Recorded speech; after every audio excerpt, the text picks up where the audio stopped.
दोस्तों नमस्कार। अभी मैं एक स्पिरिचुअल टूर करके आ रहा हूँ और वो टूर है इंदौर से मुक्तिनाथ नेपाल। बहुत से लोगों को इसकी जानकारी कम है क्योंकि नेपाल मुख्यतः देखा जाए तो पशुपतिनाथ मंदिर के लिए प्रसिद्ध है। लेकिन नेपाल में एक और बहुत प्रसिद्ध स्थल है और वो है विश्व के सबसे ऊंचाई पर स्थित विष्णु मंदिर के बारे में। तो दोस्तों, मुक्तिनाथ ये नेपाल के अंदर स्थित है और विश्व के अंदर सबसे ऊंचाई पर स्थित विष्णु मंदिर जो है वहाँ पर स्थित है। इसके बारे में एक बहुत ही प्रचलित कथा है, वो आप नेट पर देख सकते हैं। तो इस स्पिरिचुअल टूर को अभी मैं करके आ रहा हूँ, तो मैंने सोचा कि क्यों न मैं इसके बारे में आपको पूरी जानकारी दे दूँ कि मेरी टूर इटनरी क्या थी, मुझे कितना खर्चा लगा, खाने में कितना खर्चा लगा और अगर आप जाओगे तो आपको कितना खर्चा लगेगा। तो इसको मैंने 3 भागों में बांटा है दोस्तों। सबसे पहले मैं आपको बताऊंगा टूर इटनरी कि अगर इंदौर से आप जाना चाहते हो तो कम से कम कितने दिन में आप मुक्तिनाथ करके वापस आ सकते हो। फिर अपन बात करेंगे रहने का कितना खर्चा लगा और आखिरी में फूड का कितना लगा। अच्छा, मैं इसके अंदर चूँकि मैंने ये टूर 4 व्हीलर से किया था तो मैं खर्चा आपको 4 व्हीलर से भी बताऊंगा और अगर कोई 2 व्हीलर से जाना चाहता हो तो वो भी मैं खर्चा बता दूंगा।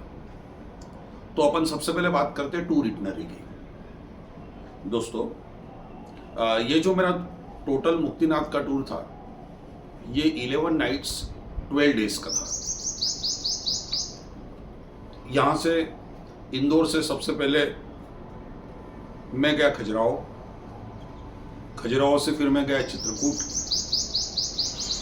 चित्रकूट में मैं 2 दिन था। उसके बाद मैं चित्रकूट से गया अयोध्या। और दोस्तों, 30 मार्च को रामनवमी थी, तो राम जी का जन्म दिवस मैंने अयोध्या में मनाया।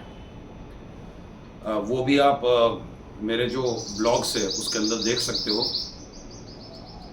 अयोध्या से 180 किलोमीटर दूर है सोनोली, नेपाल बॉर्डर। तो अयोध्या से मैं गया सोनोली। नेपाल बॉर्डर में प्रवेश करने के बाद नेपाल का परमिट मैंने बनाया। मेरे गाड़ी के लिए जो रोड टैक्स की रसीद थी वो मेरे को कटवाना पड़ी और उसके बाद मैं प्रोसीड हो गया टुवर्ड्स पोखरा। पोखरा के बाद आपको यहाँ मैं बताना चाहूँगा कि पोखरा में अगर आपको मुक्तिनाथ जाना है पोखरा से तो इसके लिए आपको एक अलग से परमिट बनाना पड़ता है। जैसा अपने यहाँ लेह लद्दाख जाने के लिए अलग से परमिट बनाना पड़ता है, तो वैसे ही मैंने पोखरा के अंदर मुक्तिनाथ के लिए परमिट बनवाया और उसके बाद मैं प्रोसीड हो गया टुवर्ड्स मुक्तिनाथ। पोखरा से मुक्तिनाथ का रास्ता बहुत खतरनाक है दोस्तों, रास्ता बहुत खराब है। पर फिर भी भगवान की भक्ति के अंदर आपको ये अंदेशा ही नहीं रहता कि आप किसी रिस्की रास्ते पर चल रहे हैं। मुक्तिनाथ दर्शन करने के बाद मैं वापस आया पोखरा। पोखरा से वापस मैं अयोध्या आया। अयोध्या से मैंने थोड़ा सा रूट मेरा चेंज कर लिया। अयोध्या से मैं आया पन्ना, पन्ना से भोपाल और भोपाल से वापस इंदौर। ये मेरा टूर प्लान था। ये टोटल टूर जो है 3230 किलोमीटर का हुआ। यानी मैं ये कह सकता हूँ कि कोई अगर आप चाहो जाना कार से या 2 व्हीलर से भी तो ये बहुत बड़ा टूर नहीं है। अब अपन बात करते हैं इस टूर में मुझे पेट्रोल कितना लगा।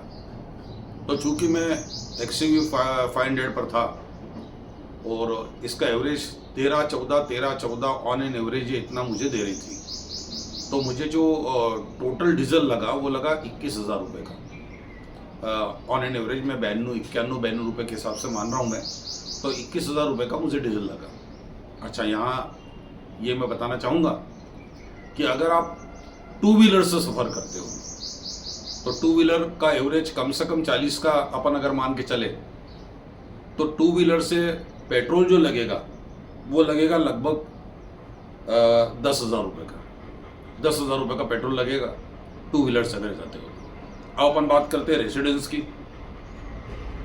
तो रेसिडेंस में 11 नाइट्स मैंने कवर की और कहीं मुझे 1200 का कमरा मिला, कहीं 2000 का मिला, कहीं 1800 का मिला। तो मैं ऑन एन एवरेज अगर 1500 कॉस्ट मान लेता हूँ तो 11 नाइट के टोटल 16,500 रुपये अपन रेसिडेंस के मान लेते हैं। हाँ, यदि कोई टू व्हीलर से सफ़र करना चाहता है तो टू व्हीलर से सफ़र करने में आपको पर हेड कई जगह ऐसी है, जैसे नेपाल के अंदर ही मैं आपको बता दूं कि नेपाल के अंदर डॉर्मेट्री का चलन बहुत है और 500 रुपये पर हेड के अंदर आपको बेड एंड ब्रेकफास्ट की फैसिलिटी रहती है। यानी 500 रुपये आप नेपाली दो तो उसके अंदर आपको बेड भी मिलेगा और फिर सवेरे का ब्रेकफास्ट भी मिलेगा। और ब्रेकफास्ट के अंदर हो सकता है ब्रेड आमलेट दे दे या दही पराठा दे दे। तो 500 रुपये पर हेड अगर अपन मान लेते हैं तो टोटल 11 नाइट्स के 5,500 ये अपन जो है रेसिडेंस का खर्चा अगर टू व्हीलर से होता है। तो अब लास्ट में बात करें अपन फूड की, खाने की। तो अब चूंकि हम लोग 3 जने थे तो सवेरे, अच्छा, हमने जितने भी होटल लिए थे हर होटल के अंदर सवेरे हमें ब्रेकफास्ट कॉम्प्लीमेंट्री मिलता था। तो सवेरे 10 बजे अगर अपन ब्रेकफास्ट कर लो तो उसके बाद शाम को 4-5 बजे हम जो है जहाँ भी रुकते थे वहाँ पर हम डिनर लेते थे। दोपहर को कुछ थोड़ा वगैरह खा लिया, दाल रोटी खा ली या दाल सब्जी खा ली, ठीक है, सब्जी रोटी खा ली। तो इस प्रकार टोटल 1,000 रुपये से 1,200 रुपये रोज़ अगर अपन मानते हैं तो मेरा खर्चा जो हुआ वो लगभग 16-17 हज़ार रुपये मैंने इसके अंदर जोड़े हैं। 15,000 मान लेते हैं एवरेज, ठीक है। अगर टू व्हीलर से जाते हो तो टू व्हीलर के अंदर जो खर्चा है वो कम हो जाएगा, क्योंकि सिंगल पर्सन है। तो सिंगल पर्सन है तो 400 रुपये पर हेड के अंदर भी हो जाएगा। सवेरे ब्रेकफास्ट कर ले 100 रुपये का, शाम को खाना खा ले 300 रुपये। तो 5,000 रुपये अगर टू व्हीलर से जाते हो तो आपको इतना खर्चा लगेगा। तो अब अगर अपन इसको बाइफरकेट करें तो मैंने ये देखा है कि अगर जैसे कार से अगर 4 पर्सन जाते हैं तो टोटल खर्चा जो है वो 52,000 हो सकता है। और अगर पर हेड देखो तो वो 13,000 रुपीज़ खर्चा होता है। और अगर टू व्हीलर से जाते हैं तो टू व्हीलर से जाने में टोटल खर्चा करीब 20,000 आता है। टोटल खर्चा 11 नाइट्स 12 डेज का। वो इसलिए ज़्यादा आता है दोस्तों क्योंकि कार के अंदर जो भी खर्चा होता है वो बढ़ जाता है, ठीक है।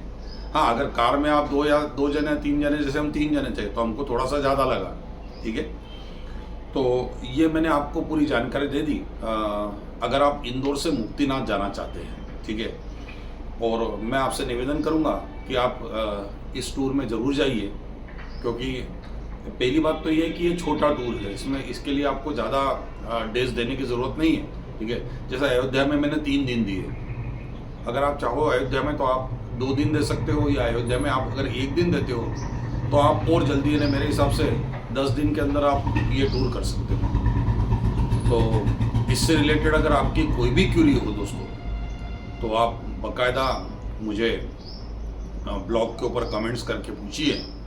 मैं आपको सभी प्रश्नों के उत्तर देने की कोशिश करूँगा। धन्यवाद।